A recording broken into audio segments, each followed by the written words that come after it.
शहापुरात ठाणे जिल्हा मध्यवर्ती सहकारी बँकेचे माजी अध्यक्ष राजेंद्र पाटील यांचा भव्य गौरव व निरोप समारंभ संपन्न. सहकार क्षेत्रातील मान्यवरांचा व 100% कर्ज परतफेड करणाऱ्या सोसायट्यांचा विशेष सन्मान. स्वर्गीय अनिल विशे लिखित अंतरंग कविता संग्रहाचे दिमाखात प्रकाशन.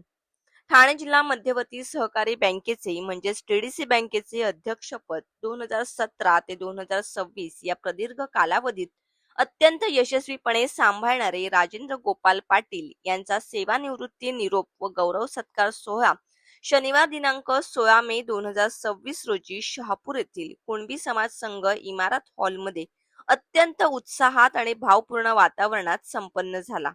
याच सोहळ्यात शहापूर तालुक्यातील सहकार क्षेत्रातील इतर मान्यवरांचा आणि मार्च 2026 अखेर 100% कर्ज परतफेड करणाऱ्या आदर्श सेवा व आदिवासी सोसायट्यांचाही विशेष सत्कार करण्यात आला. तसेच स्वर्गीय अनिल विशे लिखित अंतरंग या कविता संग्रहाचे प्रकाशनही मान्यवरांच्या हस्ते दिमाखात पार पडले. संघर्ष पत्रकार संस्था व संघर्ष अभिनव सहकारी संस्थेचा पुढाकार या भव्य कार्यक्रमाचे आयोजन संघर्ष पत्रकार संस्था व संघर्ष अभिनव सहकारी संस्था यांच्या वतीने आणि ज्येष्ठ पत्रकार योगेश हजारे यांच्या विशेष पुढाकाराने करण्यात आले होते. बँकेचे अध्यक्ष म्हणून राजेंद्र पाटील यांनी दिलेल्या अतुलनीय सेवेबद्दल त्यांना शाल, श्रीफळ, पुष्पगुच्छ आणि सन्मान चिन्ह देऊन गौरविण्यात आले. शहापूरकरांच्या प्रेमाने राजेंद्र पाटील भावुक झाले. सत्काराला उत्तर देताना माजी अध्यक्ष राजेंद्र पाटील यांनी अत्यंत भावुक होत आपल्या भावना व्यक्त केल्या. ठाणे जिल्हा मध्यवर्ती सहकारी बँकेत काम करताना मुरबाड, वाडा, पालघर यांच्या तुलनेत शहापूरकरांनी मला सर्वाधिक प्रेम आणि आपुलकी दिली. हे ऋण मी आयुष्यात कधीच विसरू शकणार नाही. यावेळी त्यांनी कार्यक्रमाचे आयोजक योगेश हजारे यांच्या नियोजनबद्ध उपक्रमाचे देखील विशेष कौतुक केले. विविध क्षेत्रांतील मान्यवरांची उपस्थिती या सोहळ्याला शहापूर आणि ठाणे, पालघर जिल्ह्यातील सामाजिक, राजकीय तसेच सहकार क्षेत्रातील अनेक नामांकित पदाधिकारी, कार्यकर्ते आणि नागरिक मोठ्या संख्येने उपस्थित होते. कार्यक्रमाची सुरुवात पत्रकार योगेश हजारे यांनी प्रास्ताविकाने केले. त्यांनी आपल्या प्रास्ताविकात या सोहळ्यामागची भूमिका आणि राजेंद्र पाटील यांच्या कार्याचा गौरव केला. कार्यक्रमाचे उत्कृष्ट सूत्रसंचालन मनोहर मडके यांनी केले तर उपस्थितांचे आभार प्रदर्शन अंकुश सातपुते यांनी केले. हा सोहळा यशस्वी करण्यासाठी संघर्ष पत्रकार संघाच्या सर्व सदस्यांनी अथक परिश्रम घेतले. आज या ठिकाणी 16 मे शनिवार आणि कुणबी समाज संघ शहापूर येथे संघर्ष पत्रकार संस्था व अभिनव संस्थेच्या माध्यमातून हा सत्कार सोहळा आदरणीय राजेंद्रजी पाटील साहेबांचा या ठिकाणी ठेवलेला आहे. त्याचबरोबर इतर मान्यवरांचा सन्मान सोहळा आणि शहापूर तालुक्यामध्ये ज्या काही 13 संस्था आहेत की त्यांनी 31 मार्च पर्यंत 2026 पर्यंत कर्जफेड केली आहे, त्यांची प्रेरणा देण्यासाठी या ठिकाणी आपण सत्कार समारंभ ठेवलेला आहे. या कार्यक्रमासाठी आवर्जून उपस्थित राहणारे माझे आदरणीय ठाणे जिल्हा मध्यवर्ती सहकारी बँकेचे अध्यक्ष राजेंद्र गोपालजी पाटील साहेब हे या कार्यक्रमाला आवर्जून उपस्थित आहे, कारण त्यांचा सत्कार आहे. या ठिकाणी उपस्थित असणारे ज्यांनी आपली कारकीर्द चांगली अशी गाजवली, पालघरमध्ये चांगलं असं खासदारकीचं काम ज्यांनी केलं आहे, ते आमचे वडीलधारी मित्र आदरणीय बलरामजी जाधव साहेब. त्यानंतर बँकेमध्ये चांगले असं 5 वर्ष काम करणारे संचालक आदरणीय निवृत्ती भुसलेकर साहेब. त्यानंतर संचालिका नीता कांबळे मॅडम. या ठिकाणी उपस्थित असणारे माजी संचालक शहापूरचे आदरणीय दिलीप बाबा अधिकारी. त्यानंतर बँकेच्या माजी उपाध्यक्षा आदरणीय सुनीताताई जिंकर मॅडम. या ठिकाणी बाजार समितीचे सभापती आदरणीय नंदकुमार ढोळे साहेब, बँकेचे सीओ आणि आपण ज्या हॉलमध्ये आज हवेशीरता बसलेला ते सुसज्ज अशी इमारत ज्यांनी तयार केली, त्यांची कार्यकाल आहे, त्या कार्यकालाचे अध्यक्ष आदरणीय संघाचे अध्यक्ष आदरणीय किशोरजी पुढव साहेब. या ठिकाणी संघाचे विश्वस्त मंडळाचे अध्यक्ष आदरणीय मोगरे साहेब. त्यानंतर कुणबी समाज संघाचे उपाध्यक्ष आणि सहकारातील चांगलं कृषी तज्ञ असे आमचे मित्र प्रकाशजी भागरत सर. उपस्थितांमध्ये या ठिकाणी कविवर्य आणि आमचे गुरुवर्य एक प्रकारचे आहेत ते आमचे खाडे साहेब।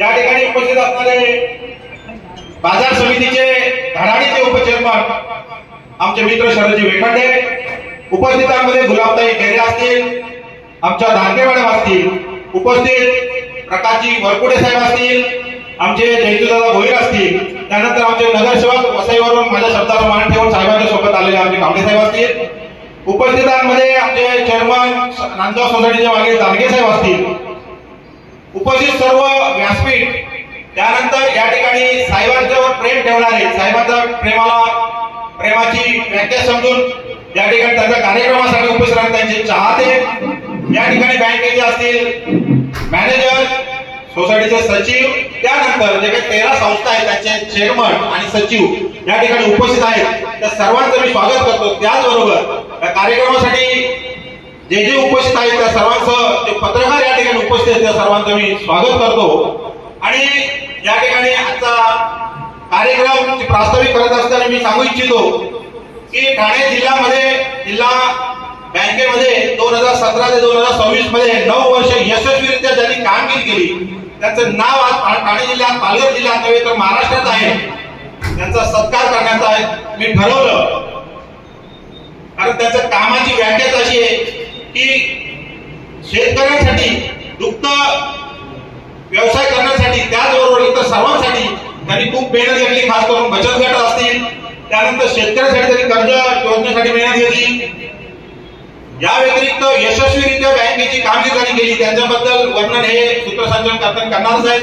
त्यांना ज्यावेळी सत्कार दिली त्यावेळी त्याचा कशा पद्धतीने त्यांनी पुरस्कार बँकेला दिले, स्वतः कशा पद्धतीने पुरस्कार मिळाले त्याची सुद्धा या ठिकाणी संकल्पना मांडली जाईल, तर त्यांचा सत्कार या ठिकाणी ठेवला आहे।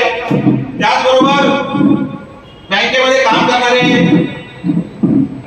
भुसेकर साहेब असतील, त्याचबरोबर कांबळे मॅडम असतील, त्यानंतर या ठिकाणी ज्यांनी बँकेमध्ये चांगल्या पद्धतीने या कार्यकालामध्ये काम केलं त्यांचा या ठिकाणी सत्कार ठेवलेला आहे। त्याचबरोबर वेळात वेळ काढून मी बँकेमध्ये नवनियुक्त उपकार्यकारीमध्ये उपसीओ, डेप्युटी सीओ ज्यांना आताच पद मिळाले प्रकाशजी घोडले साहेब यांचा सुद्धा सत्कार ठेवला आहे, परंतु काही कामानिमित्त त्यांना याला वेळ भेटला नाही। त्यानंतर AR साहेब जे आहेत, नवीन पाटील साहेब ते सुद्धा येतीलच, तर अशा व्यक्तींचा मी सत्कार ठेवलेला आहे। या ठिकाणी सांगायचं झालं की साहेब तुम्ही यायच्या अगोदर एक माझे भाऊजी होते, त्यांचं एक काव्य संग्रहाचं प्रकाशन मी केलं। कोरोनाच्या काळात त्यांना अचानक मृत्यू झाला, परंतु त्यांनी लिहिलेल्या ज्या कविता होत्या त्या कविता मी शोधून घेतल्या आणि त्यांचं पुस्तक या ठिकाणी छापलं आणि त्याचं आज प्रकाशन त्यांच्या कुटुंबियाच्या वतीने या ठिकाणी करण्यात आलं, त्याचं सुद्धा प्रकाशन या ठिकाणी झालेलं आहे। त्याचबरोबर या सत्कारानंतर मी तुम्हाला सांगितलं की ठाणे जिल्हा मध्यवर्ती बँकेतील शहापूर तालुक्यात मग सहाय्यक निबंधक अंतर्गत येणाऱ्या ज्या सोसायटी आहेत त्यांचे सचिव आणि चेअरमन किंवा त्यांची कमिटी हे असे एवढी मेहनत घेते, मला झोप सुद्धा भेटत नसते, अशी मेहनत घेणारे सचिव, चेअरमन, त्यांची कमिटी त्यांचा सत्कार होणं गरजेचं आहे। वार्षिक सभेमध्ये चांगल्या पद्धतीने होतं, परंतु घाई असते, मी स्वतः बघतो, परंतु त्या केलेल्या कामाचे त्यांचे चांगल्या पद्धतीने सत्कार व्हायला पाहिजे, म्हणून मी खासगी रीतीनं या ठिकाणी हा उपक्रम घेतलेला आहे आणि दरवर्षी हा उपक्रम घेण्याचा प्रयत्न करणार आहे। कारण प्रेरणा देण्यासाठी सहकारामध्ये सहकार म्हणजे बँकेमध्ये हे ज्या संस्था काम करतात त्यांना प्रेरणा मिळाली पाहिजे, कारण 68 संस्थांपैकी केवळ 13चा आकडा कमी जरी असला तर भविष्यात तो वाढला पाहिजे आणि त्यांना प्रेरणा देण्यासाठी हा उपक्रम या ठिकाणी आहे। ज्याप्रमाणे 10वी आणि 12वीला विद्यार्थी यशस्वी होतात त्यांचा सत्कार सोहळा ठेवला जातो, त्याच पद्धतीनं अशा पद्धतीने सहकारामध्ये अशा पद्धतीने जर आपण कार्य करत असेल, त्यांचा जर सत्कार ठेवला तर नक्कीच त्यांना प्रेरणा मिळू शकते। आणि माझ्या संस्थे पद्धतीनं हा नवीन उपक्रम मी ठेवलेला आहे, जेणेकरून मेहनत घेणारे जे आहेत त्यांचा सत्कार या ठिकाणी झाला पाहिजे। बँकेचे मॅनेजर सुद्धा असतील, पुढच्या वेळेस मी मॅनेजरचा सुद्धा सत्कार करणार आहे, कारण दिवस रात्र ते बँकेसाठी मेहनत घेत असतात आणि त्यांचा सुद्धा सत्कार खासगी पद्धतीनं बँक तर ठेवते, परंतु खासगी पद्धतीने माझ्यासारख्या संस्थांच्या पत्रकार संस्थेमध्ये कसं करता घेता येईल यासाठी मी प्रयत्न करणार आहे। तर तसा त्यातला हा छोटासा पहिल्या वर्षाचा प्रयत्न आम्ही या ठिकाणी करत आहोत। त्यानंतर माझी स्वतःची संघर्ष पत्रकार संस्था जी आहे तिच्या माध्यमातून मी आयोजन केलेलं आहे। साहेब शहापूरमध्ये नाही तर ठाणे जिल्हा संघर्ष पत्रकार संघ संस्था ही कार्यरत आहे. 15 ते 20 पत्रकार या ठिकाणी कार्यरत आहे आणि सहकार्याच्या भाषेतून भावातून सहकार्याच्या प्रेरणेतून ते काम या ठिकाणी करतात. ठाणे जिल्ह्यात प्रत्येक तालुक्यात माझी संघटनेची शाखा आहे. तर यांच्या माध्यमातून सहकार सुद्धा जसं आम्ही पत्रकारांसाठी हिताचं काम करतो, त्यांच्यासाठी कार्यक्रम राबवतो, तसं सहकार सुद्धा कसं करता येईल यासाठी आम्ही प्रयत्न करणार आहोत. त्यानंतर या ठिकाणी आगामी काळामध्ये येणारे निवडणूक आणि झालेल्या लग्न सोहळा याच्यामध्ये हा कार्यक्रम ठेवण्याचा प्रयत्न मी केला. कारण निवडणूक कालावधीमध्ये येणं किंवा काही विषय वेगळे असतात आणि लग्न साऱ्यामध्ये मला ठेवायला जमलं नव्हतं. म्हणून आजची 16 मे तारीख मी वेळात वेळ काढून ठेवली. आपण सर्व या ठिकाणी चांगला भरघोस लोक आलेले आहेत, दर्दी लोक आहेत, साहेबांवर प्रेम करणारे लोक आहेत, माझ्या संस्थेवर प्रेम करणारे लोक आहेत, असं मला या ठिकाणी दिसतं. त्याचबरोबर सहकार टिकला पाहिजे. जसं आम्ही